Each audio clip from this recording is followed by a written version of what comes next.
नमः श्री वर्तमानाय निर्धूतिकैलात्मने सालोकानां त्रिलोकानां यद् विद्याधर्मणायते यद् विद्याधर्मणायते यद् विद्याधर्मणायते। पंच परमेश्वरी भगवान की जय। की जय। की जय। जय जय जय जय जय जय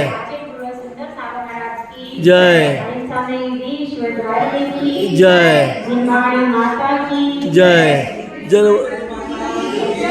आरिका संघ की जय।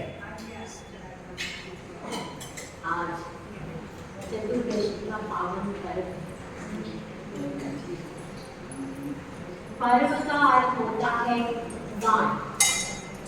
पर्व का अर्थ होता है उत्सव। दो अर्थ है पर्व शब्द। एक क्या होता है गान को भी पर्व। जो गन्ने का देखा, गन्ना देखा है किसी ने? गन्ने में जो बीज का हिस्सा होता है उसको भी क्या कहते हैं? गांठ कहते हैं। तो उसको भी पर्व कहते हैं। गन्ने के पोर कहते हैं।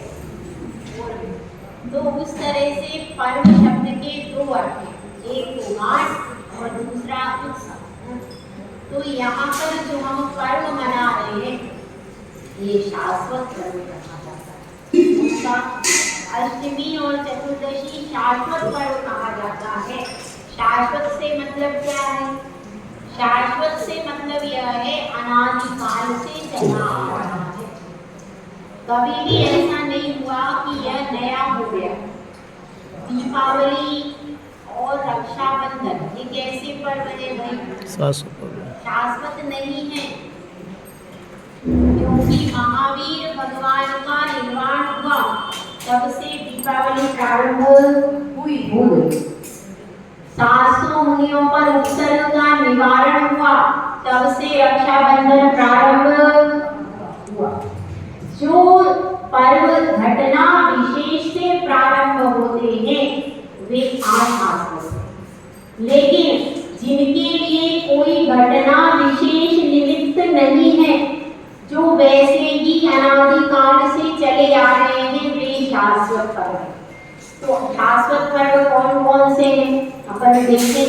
अष्टालिका महापर्व शाश्वत है, अनादिकाल से चला आ रहा है, उसको किसी ने बनाया नहीं है, किसी घटना विशेष के कारण बना नहीं। और कौन सा पर्व शाश्वत है? पर्युषण पर्व। पर्युषण पर्व क्या है?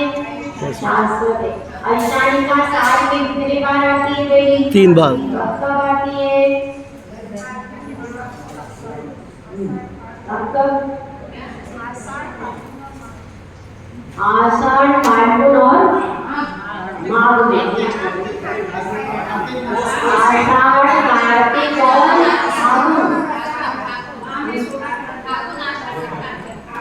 माघ में तो वो आते। अच्छा 10 लक्षण कब आते? एक बार माघ में आते हैं, आप सही चल गई। और दूसरा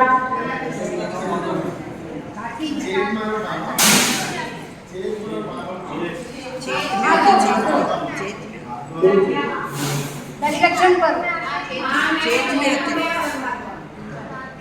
है। अब अपने को थोड़ा सा याद कर ले, ये अपने को जरूरी चीजें हैं, बेसिक है। तो अष्टालिका पर्व कब आता है? कार्तिक फागुन साढ़ के अंत 8 दिन माई नंदी सर सुर जाते हैं हम तुझे आई। कार्तिक में, फागुन में और आषाढ़ के अंत के 8 दिनों में शुक्ल पक्ष में क्या आता है? अष्टालिका महापर्व। और 10 लक्षण कब आता है? भादवे में, चैत में और माघ में। और इसी में क्या आता है? षोडश कारण पर्व भी आता है, रत्नत्रय पर्व भी आता है, और भी साथ में आकाश पंचमी आदि बहुत सारे पर्व इसके अंदर समाहित होते, अनंत व्रत की होता है, बहुत सारे 10 लक्षण में कई कई सारे पर्व हैं। तो इस तरह से क्या है, ये क्या कहलाते हैं, शाश्वत पर्व है, हमेशा रहने वाले हैं।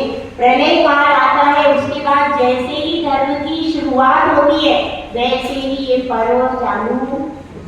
आदिनाथ के समय में भी ये पर्व थे कि नहीं थे, और अब भी है, पहले भी थे और अब भी हैं। और इन पर्वों में व्रत उपवास करने से क्या होता है, पहला शरीर स्वस्थ रहता, दूसरा क्या है कि आपको पुण्य की वृद्धि होती है, और तीसरा क्या है कि साधु जो है वह पुण्य पाप को छोड़ करके अपनी आत्मा की आराधना भी इन पर्वों में करते हैं। ये विशेष पर्व है, और कुछ ऐसी तिथियां होती हैं जो कि विशेष पावन होती है, जैसे अष्टमी और चतुर्दशी में जैन समाज हमेशा ही साधु भी व्रत उपवास और तरह तरह के अनुष्ठान करते हैं और श्रावक भी करते हैं।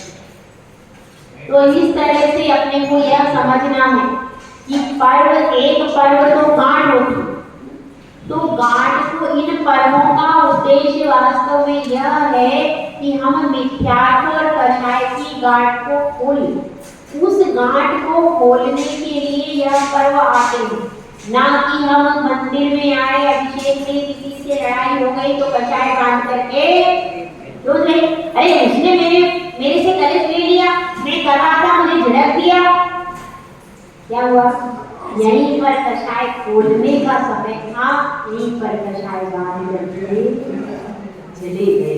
तो पर्व आता है इसलिए कि आप दो प्रकार की गांठें होती हैं, कौन कौन सी, एक होती है मिथ्यात्व की गांठ, क्योंकि इस जीवन में सबसे बड़ा दुश्मन कौन है, मिथ्या। सबसे बड़ा अपना दुश्मन वो नहीं है जो आपके घर के बाहर, जिससे आप कोर्ट केस लड़ रहे हो, जो आपको पड़ोसी परेशान, वो तो है ही नहीं। सबसे बड़ा शत्रु मिथ्यात्व। यदि आपको इस मिथ्यात्व रूपी शत्रु आपके पास है तो सारे शत्रु आपके ऊपर हावी होते रहेंगे, और जिस दिन सम्यक दर्शन रूपी मित्र आपके पास में आ जाएगा तो ये सारे शत्रु क्या हो जाएंगे, पलायन कर जाएंगे। तो यह जो गांठ है, इस गांठ को यहाँ पर आकर के पर्वों के दिन में खोलने का अवसर मिलता है, और इसको करते हुए चाहे आप पूजा करो, चाहे आप अभिषेक करो, चाहे आप स्वाध्याय करो, सब जगह लक्ष्य यही है कि गांठें खुलनी। यदि आपने स्वाध्याय किया, पूजन की, अभिषेक किया, लेकिन गांठें और ज्यादा गाढ़ बन गई तो फिर इनका कोई अर्थ नहीं। एक साधु है, वह भी साधना कर रहा है, उसको भी यही बताया गया है कि कषाय नहीं करना। आपको भी यही बताया गया है कि कषाय नहीं करना। दोनों में अंतर कुछ नहीं है, सिर्फ क्रियाओं का अंतर है। आपके पास अभिषेक पूजा, श्रावक के पास अभिषेक पूजा और स्वाध्याय आदि की उसके कर्तव्य है, उसके 6 आवश्यक कर्तव्य है। क्यों है 6 आवश्यक कर्तव्य? इसलिए कि यह गांठ न बंधे, और साधु के भी 6 आवश्यक कर्तव्य। हमारे 6 आवश्यक कौन से? श्रावक के बताइए, कोई बता सकता है? आप बताओ।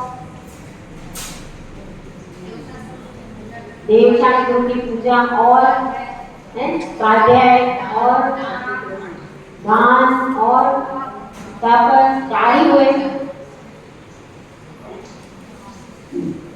बताओ क्या आवश्यक कर्तव्य आपके श्रावकों वाले? गोल्ड दर्शन, अच्छा, और रात्रि भोजन का त्याग, पानी छान के पीना, और कोई बता रहा है? क्या बता रहे? आपको क्या चले? इसलिए आपसे 6 आवश्यक कर्तव्य हैं: देव पूजा, गुरोपासी, स्वाध्याय, संयम, तप और दान। दान कहो, त्याग कहो, ज्ञान आया है आपके लिए।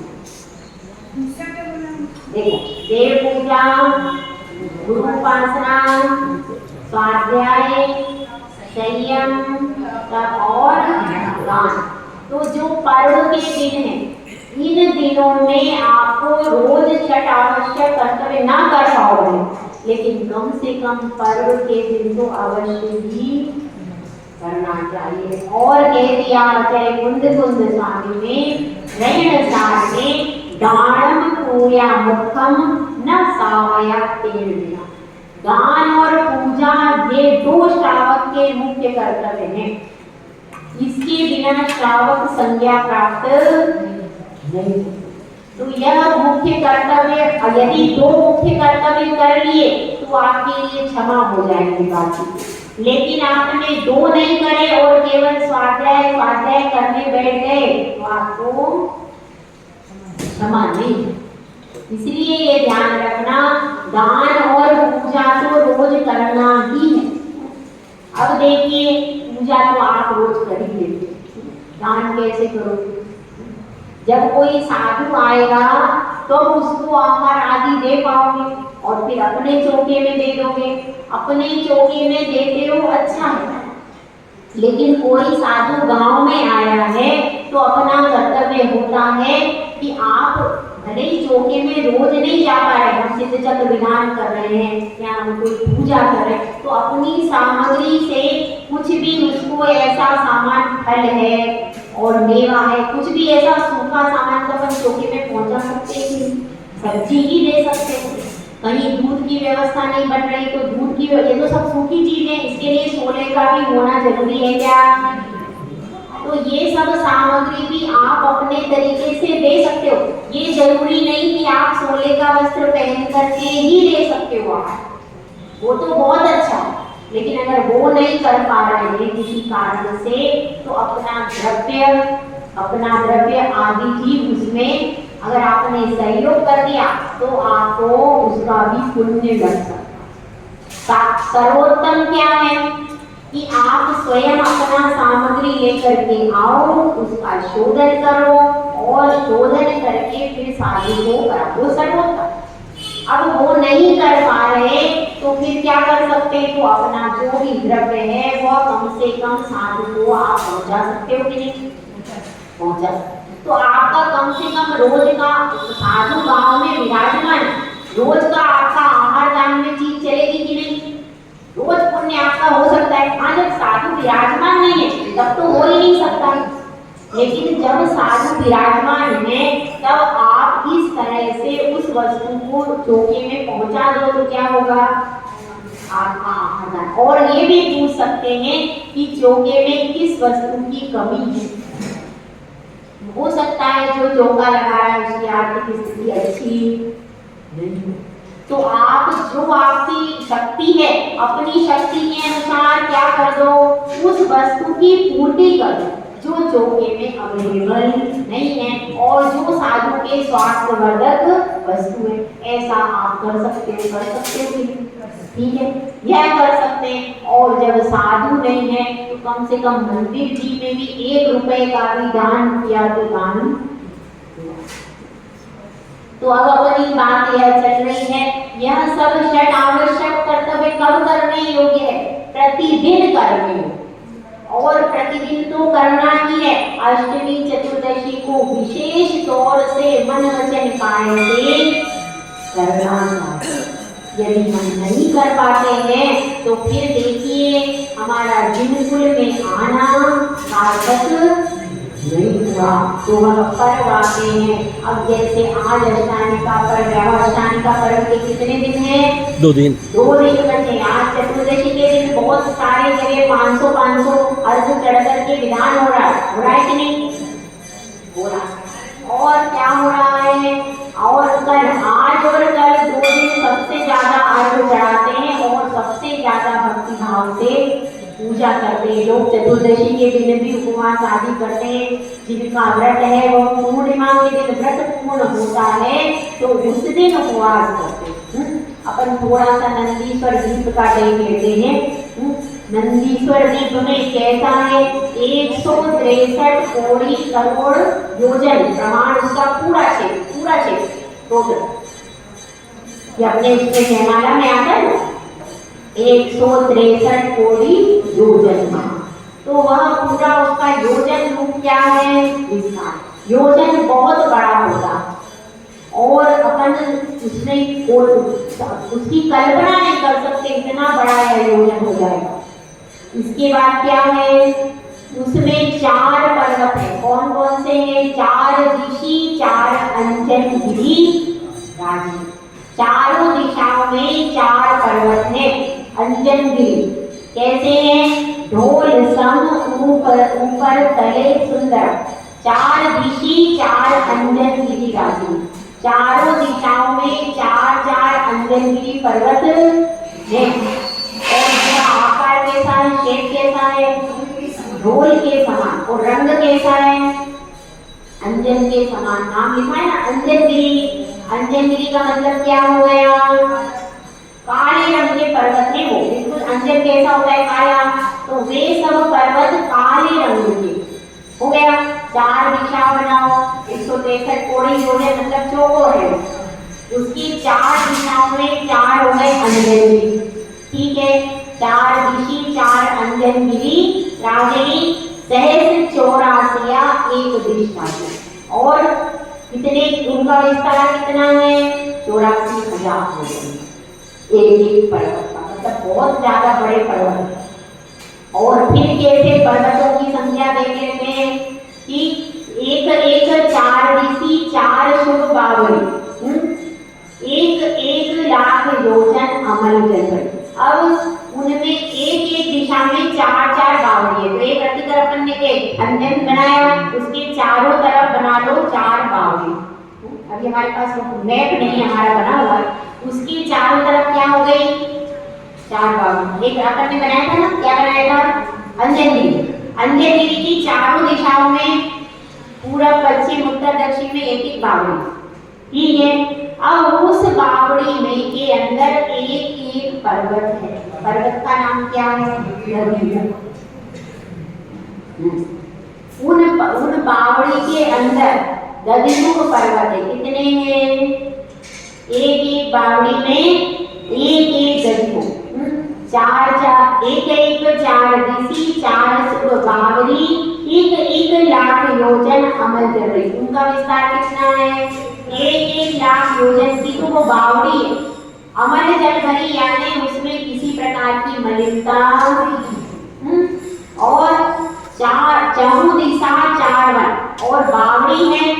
बावड़ी के चारों तरफ 4 वन 4 दिशा 4 वन लाख योजन पर। और वो बावड़ी जितने ही बड़े वन है 1 लाख योजन की बावड़ी है और चारों दिशाओं में बावड़ी के वन है वो भी 1 लाख योजन के हैं। और बावड़ी के बीच में क्या है दधिमुख पर्वत। दधिमुख पर्वत चारों बावड़ी के अंदर हो गया। अब 4 दिशा में कितनी बावड़ियां हो गई 4 एक दिशा में हो गई। इसीलिए दधिमुख पर्वत के कितने हो गए बताओ एक दिशा में 4 दधिमुख हो गए हुए 16 सही है 4 चौक 16 समझ में आ गए। अंजन गिरी कितने हैं 4 दधिमुख कितने हैं 16। अब एक आगे की बात और कहते हैं। अच्छा दधिमुख पर्वत के का रंग कैसा है जैसे दही देखा है आपने सफेद होता है ना ऐसा ही दधिमुख पर्वत का रंग भी एकदम सफेद। ठीक है समझ में आ गया। ये दधिमुख पर्वत कहाँ पर है जो हमने बावड़ी बनाई थी ना 1 लाख योजन की 4 बनाई थी उन 4 बावड़ी में एक बीच में सेंटर में क्या दधिमुख पर्वत। ठीक है कितने हो गए दधिमुख 16। ठीक है 4 अंजन गिरी और 16 दधिमुख। अब इसमें क्या बताया है बावड़ी कोण 2 माही 2 रथ तरफ एक बावड़ी के 2 कोने तो उन 2 कोनों पे 2 रथ कर बावड़ी कितनी है 16 बावड़ी के 2 कोनों पे 32 2 रथ कर 32 तो कितने हो गए? 32 32। समझ में आ गया? तो बावड़ी के कोने होते हैं ना, चौकोर है वो बावड़ी, तो उसका एक इधर कोना होगा और एक इधर कोना होगा, तो उन कोनों पर क्या है? रतिकर पर्वत। रतिकर पर्वत का अर्थ होता है लाल रंग, लाल रंग होता है। तो ये पर्वतों का रंग कौन सा है? लाल। लाल। समझ में आ गया? अंजन पर्वत का रंग कौन सा है? काला। काला। दधिमुख पर्वत का रंग कौन सा है? सफेद। सफेद। और उसका रतिकर का कौन सा है? लाल। तो इस तरह से कुल पर्वत कितने हुए? बताओ, टोटल करो भाई। 4 अंजन गिरी हो गए, 16 16 20 दधिमुख हो गए, 20 और 32 32 हो गए 62 रतिकर। 62 62 52 52 और एक एक पर एक एक जी मंदिर है, एक एक चीज पर एक जीव मंदिर है। इन सब पे क्या है? एक एक जीव मंदिर है। तो ऐसे बहुत सुंदर इसकी रचना में बना हुआ है हमारे पास, सब आपको बाद में दिखाएंगे कभी। तो उसमें क्या है? यह अपने को पता होना चाहिए। अगर अपने को यह सब अच्छे से पता हो जाए तो फिर पूजा करने में भी मन लगता है। तो इस तरह से ये किसकी रचना है? यह नंदीश्वर जी की रचना है। और सब प्रतिमाएं 500 धनुष की हैं, 500 धनुष की हैं। और कैसी है? खंडासन नहीं है, पद्मासन प्रतिमा। एक धनुष बराबर 4 हाथ। कितना? ये अपना एक हाथ हो गया, ऐसे 4 हाथ करो। और 500 धनुष कितना हो गया? 2000 हाथ हो गया। यहाँ से आप जाओ तो ये कितने 10 हाथ का होगा, ज्यादा 10 हाथ। तो 500 का कितना हो गया? 500 गुणा 4 करो, 2000 हाथ। इतनी बड़ी वह प्रतिमा। और फिर जब इतनी बड़ी प्रतिमा हो तो मंदिर कितना बड़ा होगा? एक एक प्रतिमा इतनी बड़ी हुई है। 5 से धनुष तन पद्म आसन पर आया है। पद्मासन की प्रतिमा है और कितनी बड़ी है? 500 धनुष की प्रतिमा है वो। तो 2000 हाथ हो गए। 500 गुणा 4 करेंगे, कितना हो गया? 2000। ये लघु के हिसाब से। तो अब अपने को क्या समझना है? उस प्रतिमा के आगे अभी कौन कौन पूजा कर रहा है? भवनवासी, व्यंतर, ज्योतिष और वैमानिक, चारों दिशाओं के देव पूजन करते और क्रम से करते। 6 घंटे इस प्रतिमा पे किया, पूर्व पश्चिम पश्चिम उत्तर दक्षिण है ना, तो घूमते रहते। 6 घंटे यहाँ कर ले, उसके बाद वो उनका चेंज हो जाता, तो दूसरे देव घूम करके उस जगह पर आ जाए। फिर ये पूरे घूमते रहते, मतलब 6-6 घंटे एक जगह पर पूजा करते, उसके बाद अपना चेंज करते, एक दूसरे से टकराते नहीं है, चेंज कर देते हैं। फिर दूसरे वाले देव आ जाते हैं उस जगह पर, ऐसे मतलब राउंड फिगर में उसको जैसे घड़ी चलती है उसी फिगर में ये पूजा करते रहते हैं चारों दिशाओं की। और एक भी क्षण उनका छूटता, प्रति समय पूजन करते रहते हैं भगवान की। ऐसा शाश्वत पर्व आया है और हमको यही याद दिलाता है कि हमको अब इस शाश्वत पर्व में मिथ्यात्व और कषायी कांड को छोड़ देना। ये तो सब साधन है। साध्य क्या है? ये पूजा करना, दान देना, स्वाध्याय करना, तपस्या करना, ये सारे उस आत्मा रूपी साध्य से राग द्वेष मिटाने के साधन है। साध्य तो वही है कि आत्मा निर्मल होना चाहिए। आत्मा को निर्मल करने के लिए अपन यहाँ पर ये सब कार्य करते हैं। यह हमेशा याद रखना कि अपना लक्ष्य क्या है, क्योंकि यदि लक्ष्य याद रहेगा तो कोई हमको कुछ कह देगा तो हमें फर्क नहीं पड़ेगा। भाई ठीक है, हम तो लक्ष्य हमारा ये बना के लाए, मुझे ये तो निर्मल स्थान है। यदि यहाँ भी वैसे ही हम पूरे टाइम पापों में गड़े रहते हैं, आरंभ की तो हमें हिंसा का दोष लगता ही रहता है। यह वह निर्मल स्थान है। इस निर्मल स्थान में आकर के यदि हम कषाय को सहन नहीं कर पाए तो कहाँ जाके कषाय को सहन करेंगे? इसलिए मंदिर की चौखट पर आओ और वहां पर आकर के नियम ले लो, भैया मेरा कषाय का 1 घंटे के लिए, 2 घंटे, जब तक मैं मंदिर में रहूंगा किसी से भी गलत शब्द नहीं बोलूंगा। और कोई अगर कदाचित कह देवे तो मैं उसको चुपचाप सुन लूंगा। ऐसा यदि नियम बना ले तो बहुत सारे लोगों की वृद्धि हो जाए, होगी कि नहीं? तो इसलिए क्योंकि हम मूल लक्ष्य को भूल जाते, अगर हम मूल लक्ष्य को भूल जाते हैं तो छोटी सी बातों पर एकदम उबल जाते हैं, फिर वो मूल लक्ष्य तो दूर हो जाता है और हम साधन को ही साध्य बना लेते हैं। अभिषेक करना ही हमारा लक्ष्य है, पूजा करना ही हमारा लक्ष्य है, तो यह वास्तविकता नहीं है। ये तो हमको निर्मल स्थान मिला है, निर्मल भगवान मिले हैं कि तुम अपने परिणामों को निर्मल कर, ठीक है?